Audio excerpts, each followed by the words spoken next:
Hello everyone! Welcome back to my channel. I have a brand new shade of blue on my head. It feels great to have a darker blue. I'm also wearing an Evangelion shirt, so I feel fantastic today. So in today's Manga Monday video, I'm going to be recommending some manga for beginners. So if you happen to be brand new, make sure to subscribe to keep up with my videos, give this video a like, and leave a comment down below. All of these are pretty much slice of life manga. I feel like that's the easiest to get started with, just because it doesn't require any previous knowledge about anime or manga. Like anyone can get into slice of life. It's something familiar, so yes, let's get started with this. So the first one I want to recommend is probably the series that people know me the most for. I didn't know that after 10 plus years of being on the internet, I would be known as the sweat and soap girl, but here I am. And yes, let's talk sweat and soap. Yeah, the cover, at this moment, I think the cover is iconic, okay? At first I was just like, what the, what the hell is this? But it's iconic, it's sweat and soap. So this is a story about Asako and Natori. So they both work in the same building, the same office. It's kind of like just a bath company. Think like, yeah, Bath and Body Works or Yves Rocher, or one of those companies that are really known for their like soaps and just that, that whole experience. So Asako grows up being bullied because she sweats a lot, and it's one of her biggest insecurities. So as an adult, she really finds comfort in the soaps where she works at. And Natori here, he is in the product developing team, so he's the one that's in charge of picking the scents, and basically he's the one that has, without her knowing, he's the one that has brought her comfort and some level of confidence before they even met. From there, they started romance. Of course, since she has dealt with so many insecurities throughout her whole life, a lot of bullying, you do see her kind of gain a little bit more confidence slowly but surely. He finds himself in his first like real relationship, and the whole manga just follows them and their relationship, how they build up trust and communication. It's just a very very wholesome manga, a very real story as well. You probably would not have gotten that from the cover, but it is just a very very accessible, very relatable manga. For any woman dealing with those type of insecurities in past, like myself, I see a lot of myself in Asako, and it just brought me so much comfort and kind of made me reassess some of my insecurity issues. So yes, I highly recommend this. Both of them are adults, so this actually falls into the josei manga category as well, which is manga targeted towards females. I recommend this to anyone, so you don't have to be an adult woman to get into. I would say this is definitely at least 17 plus. There are some explicit moments, not super graphic, it's not fire in his fingertips graphic, but there are some moments that are a little bit more intimate, so I would definitely not recommend this for a young teen. But it's just a very enjoyable manga about adult relationships. So yes, if you haven't checked it out already, I know I talk about this so much, I highly recommend it. It's super sweet, and volume 6 will be coming out in June. Volume 11, which is the last volume, is coming out in Japan in May, and the cover alone just made me want to cry. Yeah, it's super sweet. It's hard not to get attached to this set of characters, and the supporting characters in the series are equally as lovely, and I just love it. It's my favorite for a reason. Another series that I've recommended quite a lot is Perfect World. This is a very sad series, but I like it because it deals with disability in a very real way. So in this manga, you have Kawana and Ayukawa, who used to know each other back in high school. She was kind of the nerdy, shy girl. He was a popular basketball player back when they first met. So they lost contact with one another. Once they reunite and meet up as adults, she finds out that he's in a wheelchair. He's permanently disabled, but as a high schooler, she had a huge crush on him. When they first meet up, she starts kind of questioning whether she likes him. Can she even like someone who's in a disability? There's a lot of complex emotions that are going on, not only with her but with him as well, because when they reunite, he's been single. He does not want to meet anyone. He does not want to put anyone in any sort of relationship because he feels like a burden. So yes, it is a very at points it is a little bit tough to read, just because it is so raw in the emotions that they both feel. But I do really enjoy it because they really don't sugarcoat anything. They don't sugarcoat their emotions. They also don't sugarcoat his physical disability and all the things that he deals with. So in that regards, I do find this to be a very good read, because it forces you to think about what they think about their own disability, about bringing other people into their world. So yes, it is quite a dramatic story. It has made me cry in every single volume, but I do love it. And once again, they're both adults, so this also does fall into the josei manga category. It is slice of life as well. You do get some office life as well.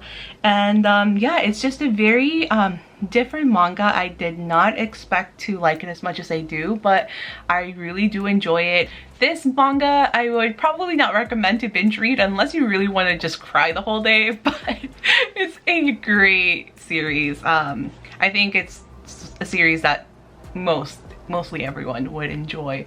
Another manga series with a more unconventional lead is this one, The Sign of Affection. We have Yuki, who is a deaf girl, and then Itsuomi who's this guy. So this is such a sweet manga. There's only one volume out so far. Volume 2 comes out, I believe, in May or June. This manga follows Yuki, the deaf girl, and her journey to opening herself up to not only love, but opening her world up to different experiences. She does start out and she's very, very shy, very introverted, and plus you have the fact that she is a deaf girl added in the mix, so her worldview is quite limited. And when she meets Itsuomi, who is multilingual, he likes to travel, he's much more outgoing, he's very he's very stoic, but he does attract a lot of people. His worldview is so grand and open when compared to hers. So yes, it's very, very sweet. You have him who, appears kind of intimidating, very stoic, like I said, opening himself up as well. He's very interested in learning about her and learning sign language as well. So it just leads to a lot of very sweet moments. When compared to the other two series that I've talked about previously, this is more young adults. They're both in college, but still it's something that is quite relatable. For me, I haven't been in college in like 10 years. It was nice for me to go back into what it was like for me in like my early 20s. I cannot wait to see where this series goes. I feel like it's going to be a very promising manga series. So yeah, there's only one volume, so it's easy to just catch up, and then we're all going to be following the same journey. So if you haven't checked it out, it's amazing, and the artwork is absolutely beautiful in this. Another newer series that I would highly recommend is Donuts Under a Crescent Moon. It's another one that I highly recommend. So this follows two girls. It is a girl love series. It's beautiful. It is absolutely such a great story. So it follows Hinako and Asahi, two office workers. They work in the same team. She's if I remember correctly, 30 something. She's in her kind of mid to late 20s. It follows Hinako's journey into, you know, being an adult woman and dealing with all the pressures that women deal with as they age. So having, you know, your friends and family be concerned because you haven't settled down, her trying to force herself to like someone or settle with someone just because of those societal pressures. And she finds comfort in her co-worker, who is quite reserved. She's always by herself, always into work. She doesn't really put herself out there to meet other people or to form friends. So yes, it follows their journey of her becoming more comfortable with herself and accepting that maybe she is not straight. She's been forcing herself into relationships with men just because that's what she feels that she has to do.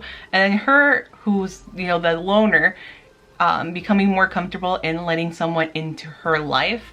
So yes, it is a very touching story. I did not expect to cry, but a lot of the things that she feels, I feel as well, especially as I'm getting older and people are just kind of like, wait, you're not gonna settle down? So yes, it's a very real story, very lovely. It only has 1 volume out. I cannot wait to see where this goes. I think it's going to be such a beautiful series. And just like A Sign of Affection, the artwork is stunning. It is super, super beautiful. So both of them, absolutely highly recommend for a new series. These just captivated me so much. So yeah, it's easy. It's another easy one to follow since we're all gonna be stuck in the same boat of waiting for volume 2. I saved one of my favorites for last.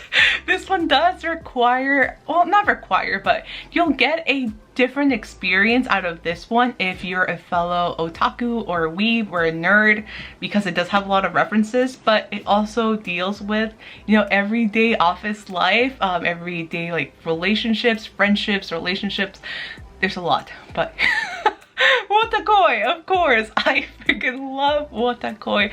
So Wotakoi follows a total of 6 adults. There's 2 young adults.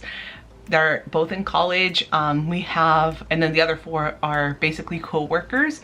We have Hirotaka, the love of my life, and Narumi, who were childhood friends. So they follow the childhood friends to lovers trope. Then you have Hanako and Kawakura, who grew up together. They went to high school. So they're basically high school sweethearts who have a very love-hate relationship, but it's just, it plays out in such a touching way. They do butt heads a lot, but when they make up and they have, you know, very honest conversations, it's just so lovely to see. So yes, it follows all of them, their romantic relationships as well as their friendships with one another.